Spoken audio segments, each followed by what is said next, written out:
प्राणों से प्यारे विद्यार्थियों, साथियों, आज हम चर्चा करेंगे राष्ट्रीय शक्ति के तत्वों का मूल्यांकन करने के निर्देश। अर्थात पिछले लेक्चर में मैंने आपको राष्ट्रीय शक्ति के तत्व बतलाए थे, जिसके अंतर्गत 11 मुख्य तत्व बतलाए थे और 3 तत्व कोलंबिया और वुल्स विद्वान के द्वारा बताए थे। तो मेरा कहने का भावार्थ ये है कि राष्ट्रीय शक्ति के तत्वों का ठीक से अध्ययन करने के बाद में ये समझना ज़रूरी है कि आप किसी भी देश की, किसी भी राष्ट्र राज्य की शक्ति को यदि आंक रहे हैं, उसका मूल्यांकन कर रहे हैं, तो आपको ये देखना ज़रूरी है क्या कि राष्ट्रीय शक्ति के तत्वों का मूल्यांकन करते समय आपको किन किन तथ्यों को ध्यान में रखना अति आवश्यक है। यदि इन तथ्यों को आपने ध्यान में नहीं रखा तो आप किसी भी राष्ट्र राज्य की शक्ति का अच्छे से मूल्यांकन नहीं कर सकेंगे। जैसा कि मैंने यहाँ पर आपके लिए 11 निर्देश नोट कर दिए हैं। 11 शक्ति तत्व तो पिछले मैंने समझा दिए, यहाँ पर 7 जो इसके निर्देश हैं वो नोट कर दिए हैं। तो डियर स्टूडेंट्स, ध्यान दें, राष्ट्रीय शक्ति के तत्वों का मूल्यांकन करने के निर्देश, लेक्चर नंबर 38, पार्ट नंबर 3। तो आज हमें क्या समझना है, मैं फिर से बता रहा हूँ। राष्ट्रीय शक्ति की जो तत्व मैंने पिछले लेक्चर में बताए थे, जैसे कि राष्ट्रीय शक्ति का तत्व होता है भूगोल, जनसंख्या, प्राकृतिक साधन, मनोबल, नेतृत्व, औद्योगिक क्षमता। तो ये सारे के सारे जो 11 तत्व मैंने आपको बताए हैं और 3 जो कोलंबिस और वुल्फ विद्वान ने बताए हैं, कोलंबिया भी बोल सकते हैं इसको, कोलंबिया वुल्फ विद्वान ने बताए हैं, जैसे कि प्रतिष्ठा है, राष्ट्रीय सहयोग है, दुर्घटनाएं, प्राकृतिक आपदाएं हैं। तो ये राष्ट्रीय शक्ति के तत्व मैंने आपको पिछले लेक्चर में अच्छे समझा दी। अब चूंकि ये राष्ट्रीय शक्ति के जो तत्व हैं, इनका मूल्यांकन करते समय आपको किन किन बातों को ध्यान में रखना चाहिए, ये 7 निर्देश आज मैं आपको बतला रहा हूँ। ठीक है बेटा, यहाँ पर मैंने डायग्राम बनाया है, ये डायग्राम भी मैं आपको समझाऊंगा। तो सबसे पहले डायग्राम समझाऊंगा, उसके बाद में जो ये 7 निर्देश है, इसके आधार पर राष्ट्रीय शक्तियों के जो तत्व हैं उनका मूल्यांकन करने का प्रयास करेंगे। ध्यान दीजिएगा, ये तो सीधी सी बात है कि जब हम राष्ट्रीय शक्ति या शक्ति का अध्ययन करते हैं तो शक्ति के अध्ययन के लिए 2 पक्षों का होना अति आवश्यक है। 2 पक्षों का होना ज़रूरी है। एक पक्ष होगा तो आप मतलब जो है शक्ति का किसी भी रूप में अध्ययन नहीं कर सकते।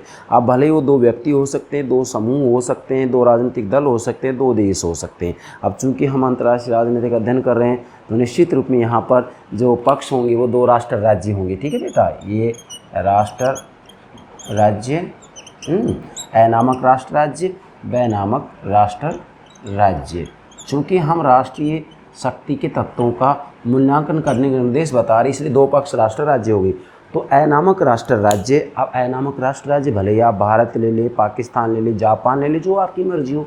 तो ए नामक राष्ट्र राज्य ब नामक राष्ट्र राज्य से अपनी इच्छा अनुसार कोई कार्य करा लेता है, तो वह कार्य कराने की जो क्षमता, योग्यता और सामर्थ्य होती है, वह ही राष्ट्रीय शक्ति कहलाती है। और जो क्षमता, योग्यता, सामर्थ्य होती है, वो क्षमता, योग्यता, सामर्थ्य ही राष्ट्रीय शक्ति के तत्व कहलाते हैं। जैसे कि भूगोल है, जनसंख्या है, प्राकृतिक साधन है, औद्योगिक क्षमता है, मनोबल है, प्रतिष्ठा है, राष्ट्रीय सहयोग है। इसी के साथ में विभिन्न प्रकार की जो प्राकृतिक आपदाएं होती हैं, दुर्घटनाएं होती हैं, वो सब इसके अंतर्गत सम्मिलित होते हैं। मतलब किसी भी राष्ट्र राज्य के पास में दूसरे राष्ट्र राज्य को प्रभावित करने की यदि क्षमता, योग्यता और सामर्थ्य है तो निश्चित रूप में वह शक्तिशाली होगा। अब भले वो ए नामक राष्ट्र राज्य ब नामक राष्ट्र राज्य को नियंत्रित कर रहा है या इससे अपनी बात मनवा रहा है, या ब नामक राष्ट्र राज्य ए नामक राष्ट्र राज्य से अपनी बात मनवाता है, या ब नामक राष्ट्र राज्य ए नामक राष्ट्र राज्य से अपनी इच्छा अनुसार कोई कार्य करा लेता है,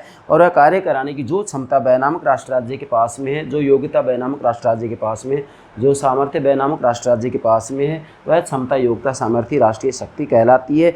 और जो ये क्षमता, योग्यता, सामर्थ्य है वो राष्ट्रीय शक्ति के तत्व कहलाते हैं। जैसे भूगोल, जनसंख्या है, मैं कहूँगा यहाँ पर जो है प्राकृतिक साधन है, मनोबल, नेतृत्व। मतलब यहाँ मैंने पिछले लेक्चर में 11 राष्ट्रीय शक्ति तत्व अलग से समझाए और 3 जो कोलंबिया वुल्फ विद्वान है उसने बताए, जैसे प्रतिष्ठा, राष्ट्रीय सहयोग और दुर्घटना, ये 3 तत्व मैंने और बताए। तो टोटल मतलब जो है 11 11 और 3 14। तो राष्ट्रीय शक्ति के 14 तत्व मैंने आपको पिछले लेक्चर में अच्छे से समझा दिए।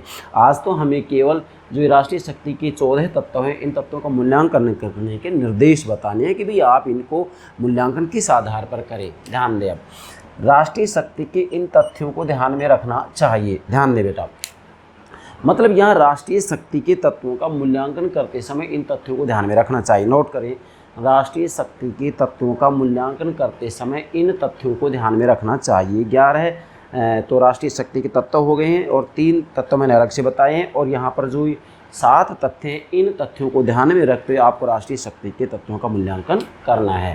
पहला जो तथ्य है वह है राष्ट्रीय शक्ति की सापेक्षता। बेटा ध्यान दे, फॉर एग्जाम्पल ये डायग्राम मैंने बनाया है और यहाँ पर ये क्षमता, योग्यता और सामर्थ्य है। अब जैसे मान लीजिएगा मैं उदाहरण के रूप में आपको यहाँ पर जो है कुछ राष्ट्रीय शक्ति के तत्व लिखता हूँ, सारे नहीं क्योंकि पिछले लेक्चर में मैंने ये सब आपको समझा दिए। जैसे महत्वपूर्ण मैं आपको जो है 4 तत्व बता रहा हूँ। जैसे मान लीजिएगा यहाँ पर ये प्रथम हो गया भूगोल, भूगोल राष्ट्रीय शक्ति के तत्व हो गया। उसके बाद में जनसंख्या हो गया, ठीक है बेटा। उसके बाद में मैं कहूँगा यहाँ नेतृत्व हो गया, ठीक है बेटा, ये नेतृत्व हो गया।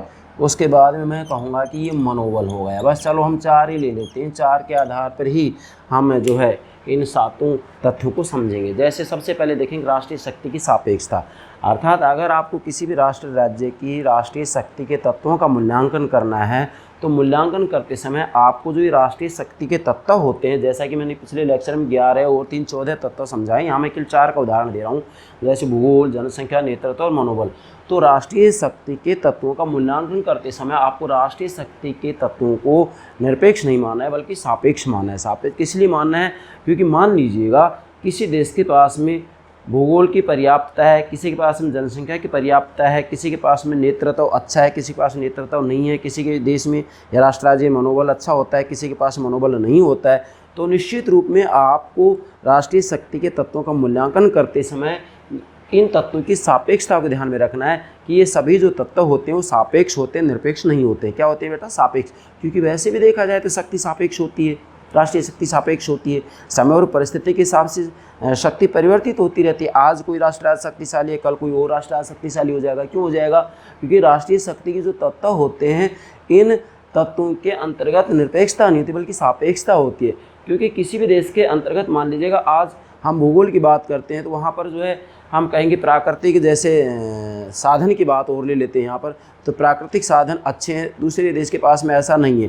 लेकिन हो सकता है आगे चल करके जिस राष्ट्र राज्य के पास में प्राकृतिक साधन नहीं है तो वहाँ पर हो सकता है कोई प्राकृतिक खजाना फिर मिल जाए और दूसरे राष्ट्र राज्य के पास में जो प्राकृतिक खादान थे, प्राकृतिक खजाने थे, वो सब समाप्त हो चुके हैं। तो निश्चित रूप में यहाँ पर हम कहेंगे राष्ट्रीय शक्ति की सापेक्षता है, अर्थात ये जो राष्ट्रीय शक्ति के तत्व होते हैं वो सापेक्ष होते हैं, समय और परिस्थिति के हिसाब से इनमें परिवर्तन होता रहता है। दूसरा है गुणात्मकता। बेटा राष्ट्रीय शक्ति के तत्वों का मूल्यांकन करते हैं तो आपको ये भी ध्यान में रखना होगा कि राष्ट्रीय शक्ति के तत्व वास्तविक रूप में यहाँ इनमें 2 बातों को ध्यान में रखना होगा, शक्ति और परिमाण। मतलब गुण और परिमाण दोनों चीज़ देखनी होंगी आपको। मतलब राष्ट्रीय शक्ति के जो तत्व होते हैं उसके अंतर्गत आपको केवल परिमाण अर्थात उसकी केवल संख्या को ध्यान में रखना है बल्कि गुण को ध्यान में रखना है। फॉर एग्जांपल हम एक तत्व लेते हैं समझने के लिए, जैसे जनसंख्या। तो आप किसी भी राष्ट्र राज्य की शक्ति का जो है विश्लेषण कर रहे हैं और वहाँ पर ये देखें कि भाई उनके पास बहुत ज़्यादा जनसंख्या है या पूरी दुनिया में सबसे ज़्यादा जनसंख्या है उस देश के अंतर्गत, राष्ट्र राज्य के अंतर्गत। अब वो ठीक है, संख्या ज़्यादा है, पूरे देश में सबसे ज़्यादा है, लेकिन दूसरी बात ये कि वह जनता आलसी तो नहीं है, निकम्मी तो नहीं है। भाई एक राष्ट्र राज्य ऐसा है जिनकी जनता कर्मठ है, परिश्रमी है, एक देश ऐसा है जहाँ पर जो मनुष्य हैं वो कर्मठ नहीं, परिश्रमी नहीं है। तो निश्चित रूप में यहाँ पर राष्ट्रीय शक्ति के तत्वों के अंतर्गत अंतर मिलेगा। जिस देश की जनता वास्तविक रूप में परिश्रमी होती है, कर्मठ होती है, वह राष्ट्र राज्य उस राष्ट्र राज्य से कहीं ज़्यादा शक्तिशाली होगा जिस राष्ट्र राज्य की जनता आलसी होती है, निकम्मी होती है, भले ही वहाँ की जनसंख्या ज़्यादा हो। इसलिए राष्ट्रीय शक्ति के तत्वों का मूल्यांकन करते समय आपको उसकी गुणात्मकता को ध्यान में रखना होगा। केवल संख्या के ऊपर बल नहीं देना है बल्कि गुण को भी देखना है। केवल संख्या का, जैसे मान लीजिएगा किसी देश के अंतर्गत बहुत ज़्यादा नेता हैं लेकिन नेताओं की बात आती है, संख्या तो है परंतु उनमें नेतृत्व के गुण नहीं है, तो निश्चित रूप में वह राष्ट्र राज्य जिस राष्ट्र राज्य के नेताओं में नेतृत्व के गुण हैं उससे शक्तिहीन होगा। तीसरा है अंतर्निर्भरता। बेटा इसका सीधा सा अर्थ होता है कि राष्ट्रीय शक्ति के तत्वों का यदि आप मूल्यांकन करते हैं तो तीसरे निर्देश को भी ध्यान में रखना है कि ये सभी जो राष्ट्रीय शक्ति के तत्व होते हैं अंतर्निर्भर होते हैं, अर्थात भूगोल, जनसंख्या, नेतृत्व, मनोबल, प्राकृतिक साधन, क्या प्राकृतिक साधन, औद्योगिक क्षमता, प्रतिष्ठा, राष्ट्रीय सहयोग और प्राकृतिक आपदाएं, दुर्घटनाएं, ये जो राष्ट्रीय शक्ति के तत्व हैं ना, ये सभी एक दूसरे के ऊपर निर्भर है। आप ये नहीं कह सकते कि भाई राष्ट्रीय शक्ति के तत्व में भूगोल एक जो है स्वतंत्र तत्व है, या जनसंख्या स्वतंत्र तत्व है, या नेतृत्व स्वतंत्र तत्व है, या मनोबल स्वतंत्र तत्व है। नहीं, ऐसा नहीं है। ये राष्ट्रीय शक्ति के तत्व एक दूसरे के ऊपर निर्भर होते हैं। क्या बेटा? ये एक दूसरे के ऊपर निर्भर होते हैं। पांचवा है प्रयोग करने की क्षमता। अब किसी भी राष्ट्र राज्य की शक्ति का आप मूल्यांकन कर रहे हैं और वहाँ राष्ट्रीय शक्ति के तत्वों का मूल्यांकन आपको करना है, तो ये ध्यान रखना है क्या कि प्रयोग करने की योग्यता है या नहीं। मान लीजिएगा किसी देश के पास में अगर देखा जाए तो भूगोल की पर्याप्तता है, औद्योगिक क्षमता भी है, पर उस औद्योगिक क्षमता के रहते हुए भी उसका अच्छे से प्रयोग करना नहीं जानते हैं, तो निश्चित रूप में राष्ट्र राज्य शक्तिशाली नहीं हो सकता। मतलब यहाँ राष्ट्रीय शक्ति के तत्वों को प्रयोग करने की योग्यता उनके अंतर्गत है या नहीं, उस देश के अंतर्गत है या नहीं। अगर राष्ट्रीय शक्ति के तत्वों का प्रयोग करने की योग्यता है तो निश्चित रूप में वो शक्तिशाली होगा। भाई किसी देश के पास में प्राकृतिक साधन की पर्याप्तता तो है, लेकिन उनका प्रयोग नहीं किया जा रहा है, तो निश्चित रूप में इतना शक्तिशाली नहीं हो सकता। पांचवा है राष्ट्रीय शक्ति का परिवर्तनशील स्वरूप। बेटा ध्यान दें, राष्ट्रीय शक्ति का परिवर्तनशील स्वरूप। अगर आपको राष्ट्रीय शक्ति के तत्वों का मूल्यांकन करना है, जैसे तत्व हो गए, मूल्यांकन करना है, तो ये ध्यान रखना है कि राष्ट्रीय शक्ति का परिवर्तनशील स्वरूप मतलब राष्ट्रीय शक्ति जो होती है वो परिवर्तनशील होती है, और राष्ट्रीय शक्ति का भले कोई भी तत्व क्यों ना हो वो भी समय और परिस्थिति के हिसाब से बदलता है। क्यों बदलता है? क्योंकि वैसे भी देखा जाए तो शक्ति, राष्ट्रीय शक्ति सापेक्ष होती है, समय और परिस्थिति के हिसाब से इसमें परिवर्तन होता रहता है। उदाहरण के रूप में हम देखें तो प्रारंभ में जो है बैलगाड़ी, ऊँट गाड़ी हुआ करती थी, हैं, उसके बाद में जो है कोयले से जो है वाहन का चलना शुरू हुआ, उसके बाद में तेल से वाहन का चलना शुरू हुआ, तेल के बाद में यहाँ पर यूरेनियम की बात की जा रही है, और यूरेनियम के बाद में सौर ऊर्जा की बात की जा रही है। तो समय और परिस्थिति के हिसाब से परिवर्तन होता रहता है, इसलिए राष्ट्रीय शक्ति का जो स्वरूप होता है बेटा वो परिवर्तनशील होता है, ये स्थिर नहीं होता है। और जब ये राष्ट्रीय शक्ति परिवर्तनशील होती है तो निश्चित रूप में ये कहा जा सकता है कि किसी भी राष्ट्र राज्य की शक्ति का आप मूल्यांकन करेंगे तो आपको ये ध्यान में रखना होगा कि राष्ट्रीय शक्ति हमेशा क्या होती है? परिवर्तनशील होती है। यदि कोई राष्ट्र राज्य आज शक्तिशाली है तो इसका मतलब ये नहीं है कि वो हमेशा के लिए शक्तिशाली बना रहेगा। जैसे एक व्यक्ति आज शक्तिशाली, उसके पास हम कहेंगे कि अथाह धन है, उसकी बाजू में भी ताकत है, लेकिन कुछ जरूरी नहीं है हमेशा के लिए वो व्यक्ति शक्तिशाली बना रहेगा। इसी प्रकार से कोई भी राष्ट्र राज्य हमेशा के लिए शक्तिशाली नहीं बना रहता है। क्यों? क्योंकि राष्ट्रीय शक्ति जो होती है वो परिवर्तनशील होती है। परिवर्तनशील इसलिए होती है कि राष्ट्रीय शक्ति के तत्वों में भी परिवर्तन होता रहता है। छठा है बेटा तैयारी एक तत्व है। राष्ट्रीय शक्ति के तत्वों का मूल्यांकन करना है तो आपको ये भी ध्यान रखना है कि तैयारी एक तत्व है, अर्थात वास्तविक रूप में यहाँ पर जो तैयारी है वो अपने आप में एक तत्व है। जैसे हम यहाँ ये देखें आज कि आज की स्थिति ऐसी आ गई कि आज कोई भी राष्ट्र राज्य केवल बटन दबाने के क्षमता रखने में सक्षम होना चाहिए, और अगर दो देशों के बीच में युद्ध की शुरुआत हो जाती है और ज़रा सा भी विलंब किया तो 1 सेकंड का विलंब भी उस राष्ट्र राज्य के लिए हानि का कारण बन सकता है। तो इसका मतलब आज हम ये कहेंगे कि आज का युद्ध जो है समय तकनीकी का युद्ध है। किसका युद्ध है? समय तकनीक का युद्ध है। जिसने पहले वार किया उसकी विजय होने की संभावना ज़्यादा होती है। क्यों? क्योंकि आज का जो युग है वो बटन दबाओ युग है, ठीक है, क्योंकि मशीनरी का युग है आज। और सातवां अंतिम है वास्तविक या संभावित महत्व आज के समय में तथा आने वाले कल में। मतलब यहाँ राष्ट्रीय शक्ति के तत्वों का मूल्यांकन करना है तो आपको राष्ट्रीय शक्ति के जो तत्व हैं उनका वास्तविक या संभावित महत्व को ध्यान में रखना है। क्या? वास्तविक या संभावित। वास्तविक या संभावित का मतलब ये है कि आज के समय में तथा आने वाले समय में, आने वाले कल में। मतलब आज के समय में जो राष्ट्रीय शक्ति के तत्व हैं इनका क्या महत्व है, और आने वाले कल में कहीं ये राष्ट्रीय शक्ति के जो तत्व हैं वो हो सकता है इनमें वृद्धि हो जाए और हो सकता है इनमें ह्रास भी हो जाए। तो आपको इन दोनों बातों को ध्यान में रखना है कि वर्तमान समय में राष्ट्रीय शक्ति के तत्व कितने मजबूत हैं और आने वाले कल में राष्ट्रीय शक्ति के तत्वों में हो सकता है वृद्धि भी हो जाए और हो सकता है राष्ट्रीय शक्ति के तत्वों में ह्रास भी हो जाए। इन दोनों बातों को भी ध्यान में रखना है। तो कुल मिलाकर के आपको राष्ट्रीय शक्ति के तत्वों का मूल्यांकन करने के लिए जो मैंने 7 निर्देश बताए, इन 7 निर्देशों के आधार पर आप राष्ट्रीय शक्ति के तत्वों का अच्छे से मूल्यांकन कर सकते हैं। राष्ट्रीय शक्ति की 11 तत्व और 3 अलग से कॉलमिस और वुल्फ के द्वारा हैं, तो 14 के 14 तत्व मैंने आपको पिछले लेक्चर में समझा दिए। तो बेटा इसके आधार पर मतलब इन 7 तथ्यों के आधार पर आपको राष्ट्रीय शक्ति के तत्वों का मूल्यांकन करना है। ठीक है। अब इसके बाद में अंत में मैंने यहाँ लिखा है, इन तथ्यों पर ध्यान न देने से राष्ट्रीय शक्ति के निष्कर्ष दोषपूर्ण तथा पथभ्रष्ट होंगे या पथभ्रष्ट होने लगेंगे। क्या मतलब हुआ कि अगर आप राष्ट्रीय शक्ति के तत्वों का मूल्यांकन कर रहे हैं, आप अमेरिका की राष्ट्रीय शक्ति के तत्वों का मूल्यांकन कर रहे हैं या जो है रूस, चीन की राष्ट्रीय शक्ति के तत्वों का मूल्यांकन कर रहे हैं या हमारे भारत की राष्ट्रीय शक्ति के तत्वों का मूल्यांकन कर रहे हैं, तो आपको मूल्यांकन करते समय ये नहीं देखना है कि भाई हमारा नेतृत्व ही सबसे मजबूत है। अगर आज की स्थिति में जैसे नेतृत्व की बात की जाए तो हमारा देश का प्रधानमंत्री श्री नरेंद्र मोदी जी है। वास्तविक रूप में कहा जाए तो इनका नेतृत्व काबिल तारीफ़ है, ये बात पूर्णतः सत्य है। मतलब हम कहेंगे कि वेरी गुड लीडरशिप हमारे भारत की आज की बात की जाए, नरेंद्र मोदी जी की बात की जाए। लेकिन बेटा ये कोई ज़रूरी थोड़ी है कि आज हमारा नेतृत्व मजबूत है। हमारे देश के प्रधानमंत्री हम कहेंगे जैसे प्राचीन समय मनु कौटिल्य शुक्र कहा करते थे कि राजा को लगातार ये प्रयास करना चाहिए को अपने मित्रों की संख्या बढ़ाए, तो हमारे प्रधानमंत्री नरेंद्र मोदी जी मित्रों की संख्या बढ़ा रहे हैं।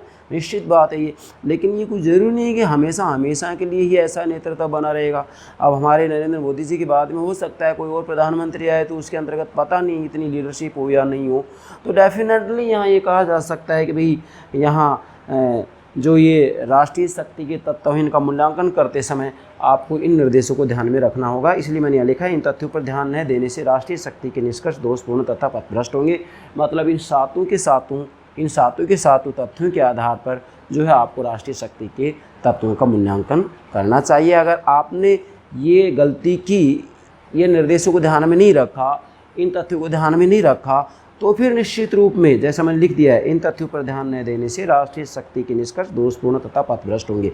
मतलब अगर आपने इन तथ्यों की तरफ ध्यान नहीं दिया तो ऐसी स्थिति में फिर क्या होगा, राष्ट्रीय शक्ति के जो निष्कर्ष आप निकालेंगे वो दोषपूर्ण तथा पथभ्रष्ट होंगे। जैसे मान लीजिएगा आज हम हमारे भारत की बात करते हैं तो हम ये कहेंगे कि हमारा नेतृत्व सबसे अच्छा है, बात सही है, लेकिन हम हमेशा के लिए ये मान बैठे, इसका मतलब हमारे अंदर एक प्रकार से ये अहम का भाव आ गया है, मतलब एक घमंड का भाव आ गया है। ऐसा नहीं होना चाहिए। मतलब आपने आपको निरंकुश मान बैठना किसी भी राष्ट्रीय शक्ति के तत्व के आधार पर तो वो गलत है। क्यों? क्योंकि इन तथ्यों मैंने बता दिया है कि राष्ट्रीय शक्ति परिवर्तनशील होती है। इसके बाद में राष्ट्रीय शक्ति सापेक्ष भी होती है, निरपेक्ष थोड़ी ना होती है। भाई राष्ट्रीय शक्ति अपने आप में क्या होती है, सापेक्ष होती है, समय और परिस्थिति के साथ परिवर्तन होता रहता है।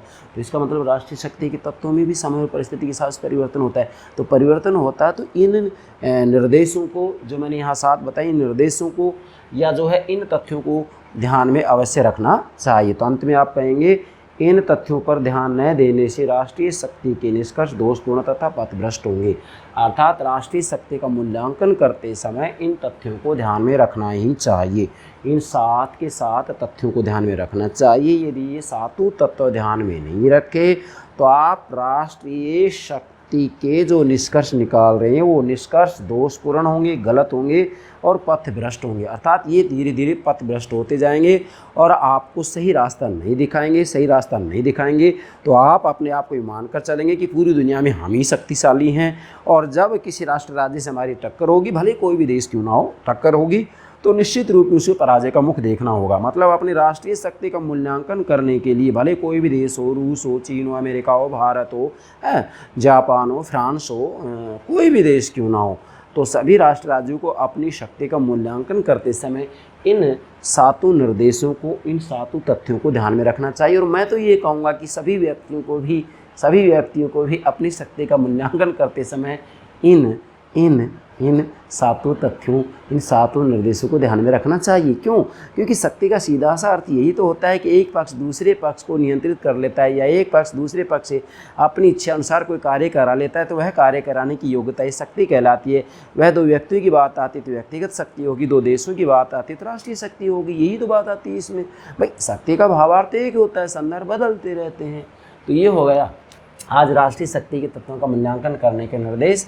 इसके अंतर्गत मैंने आपको 7 निर्देश या 7 तथ्यों के आधार पर ये बातें समझाई हैं।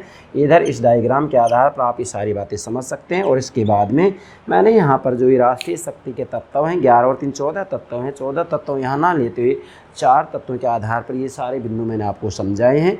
बाकी आपको यदि 14 के 14 राष्ट्रीय शक्ति तत्व समझने हो तो लेक्चर नंबर 38 लेक्चर नंबर 38 दो में इन 2 लेक्चर में मैंने आपको राष्ट्रीय शक्ति के तत्वों को अच्छे से समझा दिया। तो मुझे पूरा विश्वास है आप राष्ट्रीय शक्ति के तत्वों का मूल्यांकन करने के जो निर्देश हैं इनको अच्छे से समझ गए होंगे। यस बेटा, okay, thank you very much.